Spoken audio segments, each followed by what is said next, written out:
Hi, my name is Binju, and this is my testimony. I grew up in a Pentecostal home, so I was blessed in the sense that I was introduced to Jesus and the Holy Spirit very early on. So by the age of 7, I'd already given my life to the Lord. I had a pretty normal childhood, Sunday school, church, school. And then at 12, my world changed. I was assaulted, and I went from being a pretty shy kid to being terrified of the world. I think I was afraid of my own shadow. It got really bad at one point. And then the voices began. I had voices in my head just demeaning me, degrading me, devaluing me. Voices even telling me that God didn't want me. It got so bad that I would have nightmares. And in the middle of the night, I would actually get up and go and check if the rapture had happened and God had left me behind or not. By high school and university, I was severely depressed. I had high anxiety. I was suicidal.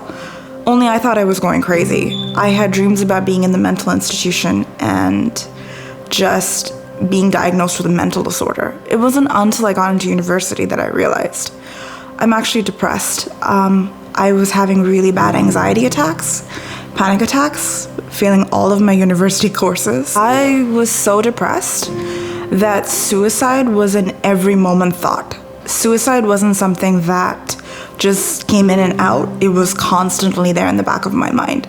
I had constant thoughts of self-mutilation, but I wasn't doing self-mutilation because I was scared I would get caught. Depression meant that I couldn't get out of bed some days. I would pretend to go to university where I'd just sit around somewhere and just want to hide and disappear. I didn't want people looking at me. I didn't want people talking to me. I was moody.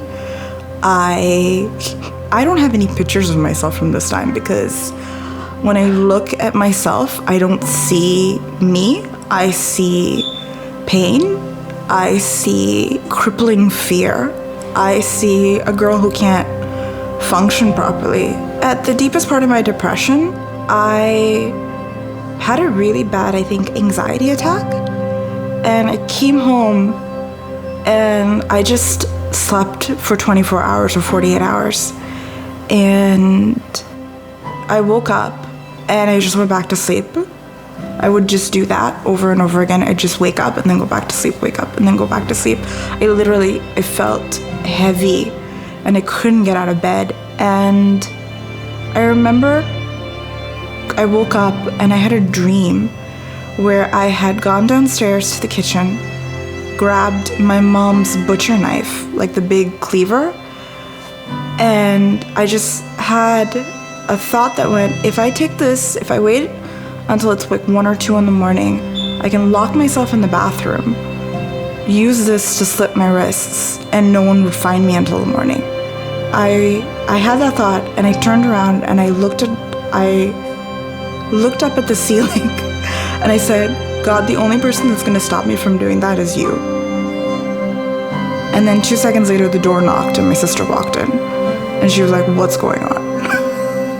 And I told her, I'm depressed and suicidal, and I don't know what to do. And her words exactly, as I remember it, was, let's go see Pastor Asif. My life was at such a low point that when I had that conversation with her, my thought process was, go see Pastor Asif or commit suicide. So I still remember this like it was yesterday. It was a Thursday night. I walked into his living room, sat on his little 2-seater couch. He sat across from me in his little red chair. And he had a very frank conversation with me about being a three-part being first man, mind, and soul. And then he told me, you're going to go through deliverance. And then he said, it's not like the movies. In my mind, I had The Exorcist playing, so that probably helped. And the next thing I know, I went through deliverance. I went home, and it was like somebody had plugged an Energizer battery into me. I kid you not, I felt like the Energizer bunny in the ads, the one that goes. And I turned around to my sister in the car on our driveway and said, can I come to church with you on this Sunday? And that's how I ended up at KICC. Once at KICC, God just rebuilt me. Every encounter brought more freedom. I had a moment where I had chronic back pain for 10 years. One day it disappeared. I'm not lactose intolerant anymore. I have no allergies that I know of. Things that I didn't even know I needed began to happen in my life. And then the joy hit. The joy is something that I cannot describe. It's something that you have to encounter and you have to experience. And I am so grateful that KICC is a church that goes and is so obedient to the Holy Spirit. The joy made me feel safe, made me feel loved, gave me a sense of freedom that I can't describe. I don't feel broken anymore. I don't describe myself as damaged or that I'm an orphan, that I don't belong to anyone. I know exactly who I belong to. I'm a child of God. I have the joy inside of me, and that joy helps me overcome any obstacle that comes into my life. That verse that says, I can do all things through Christ who strengthens me, takes on a new meaning for me. I look back on the girl I was before KICC, and I know I would have committed suicide by now. I would be dead. I wouldn't be alive today. And I'm so grateful that my sister knew of Pastor Asif, that he was obedient and decided to open up a church. Because KICC is where I'm home, it's where I'm safe, it's where I'm loved, and it's where I rebuilt my relationship with my God. For years, I thought that depression was a part of my personality. It's not.